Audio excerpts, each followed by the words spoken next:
Welcome to My Home Simplified.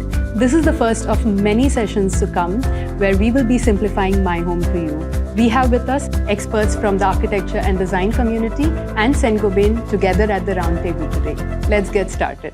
Could you tell us a little about the facility we are at today? Absolutely. So we are in one of the transversal R&D centers, and we have at Saint-Gobain, we have about 8 of them, and this is one of them. And we are housed inside the IIT Madras Research Park. While speaking about a global brand such as Saint-Gobain, one would often understand that you primarily deal with the manufacture and supply of materials. How is My Home different? So the purpose of Saint-Gobain is to make the world a better home. So towards that, we've been moving closer to the customer. So what My Home does is it works on every stage of the customer's buying process, from understanding the choice, understanding the design intent, consulting with the customer so that a choice is made, following through with measurement, installation, and after sales. What are the different offerings at My Home? So Saint-Gobain has these wide range of solutions for every stage in a home. So right from the early stages of plastering, so we have plasters, we have windows, and then when you come inside the home, we have ceilings, we have shower cubicles, we have glass shutters for modular kitchens and wardrobes, and then through to the finishing. We also have shingles for the roof. So we have a large basket of offerings. All of these are made in India, and we have it right now. So you have been in this industry for quite some time. What are the various kinds of projects that you've worked on, like typologies, scales? Could you tell us a little? So Shilpa Architects is multidisciplinary. We've been around for the last 4+ decades. So the range and scale of projects vary. So currently we find that our portfolio has a decent amount of high-rise residential as well as commercial work. And apart from that, when you get to smaller scale projects, we have a lot of niche projects which cover the scale of institutional as well as custom residences. You can call that. Nice. Okay, Design Cube has been there for about 13 years now, and we've predominantly focused on residential and hospitality sector. I would say we were someone who's tried to do residential projects at scale. We've done over 500 projects so far.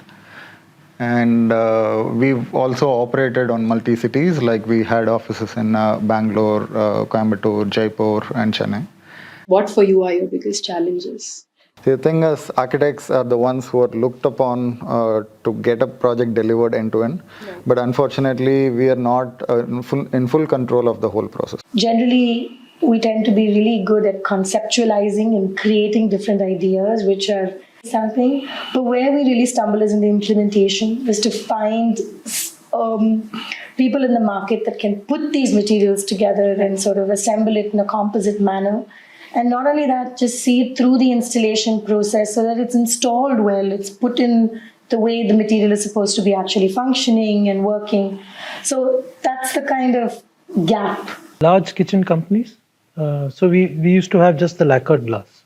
Right. And then we would go and speak to these large kitchen companies, and we would be suppliers of glass to them.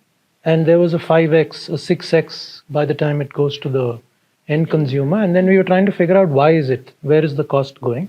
So what happens is the supplier of glass is one guy. The supplier of the frames is a different entity. And there's a third person who's combining all of this. And then it gets shipped. And so everyone is factoring in for losses at each stage. And that's where we see a value of integrating it in one place. Especially when it comes to civil side of the building, you're dealing with a very handful number of materials, and to get that in quality is easy. But when you come to interiors, you're dealing with n number of materials, more than 100 number of materials. So the moment you're dealing with multiple vendors, there is a blame game, there is a delay because of one another vendor doing. Yes.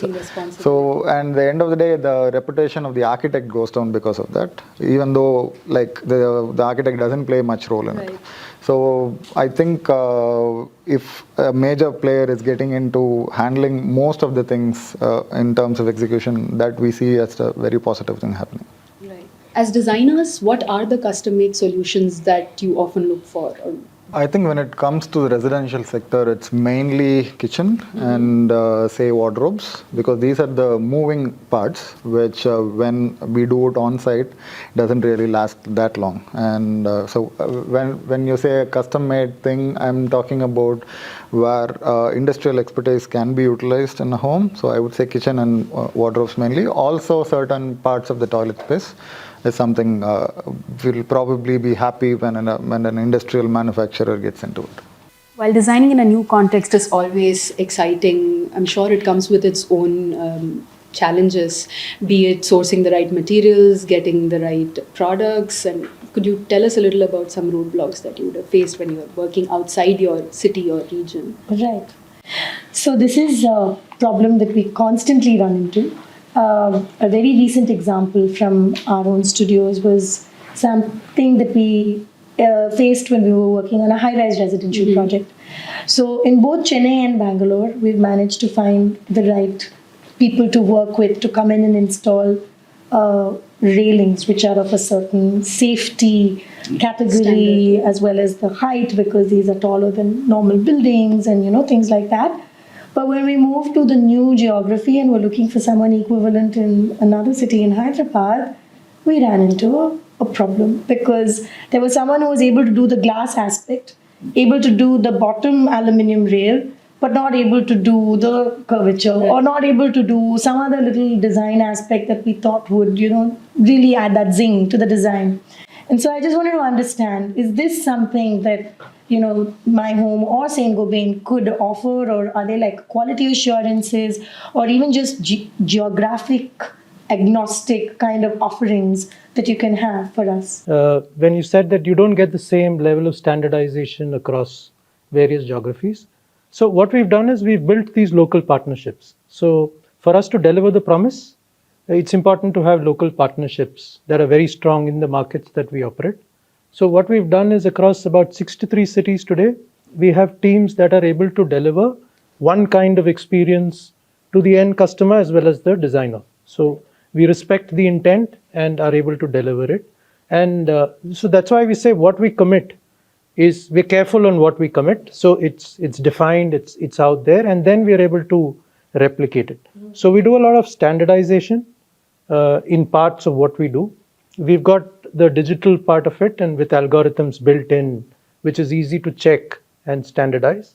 And then we train a lot. We train the teams to install glass in a certain way, install the windows in a certain way.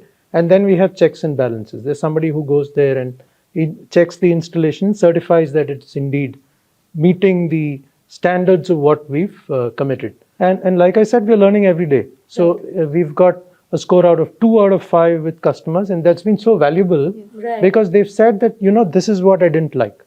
And so we see 2 types of products that we install. So a window is okay because there's nobody living in it. So the time is a bit more stretched. You don't really have to be there within a certain window. But if it's an interior product like a shower cubicle, then the customer says that you have to be there between 3 o'clock and 6 o'clock, and you have to be there between 3 and 6, otherwise they don't like it. And so with every feedback, we are learning a lot and problem solving and attempting to get beyond it. Are your products and processes sustainable? I think it's a need of the hour, and people want to have their building certified green. Your office is certified platinum rated. So, I think that's a question that everyone absolutely. would have. I think Saint-Gobain as an organization is quite committed in terms of sustainability, and we are today looking at sustainability and at a holistically, both from exterior products that what we offer as well as interior, not just about the interior space. We are very conscious in terms of the products that we develop, what kind of materials we use as raw material, not only just the end product, but also the raw material that what we use, and how that kind of affects our environment. And so therefore, very informed and very choices that what we make in terms of identifying the right material to really build some of those solutions. You offer home solutions in 10 different categories. Would you categorize these as for the luxury range, or you also have something for the budget, a fixed budget kind of product? Each customer, for example, has different requirements, and then there are certain customers look at aesthetics as the key thing, and certain customers look at functionality being key thing. It's important for us to understand this, and so that we can able to get right kind of solutions to the customer. So, in short, we have solutions for different categories, but what we also want to pay attention to, what is the value that a customer really pay attention to, and how do we bring that value to that customer?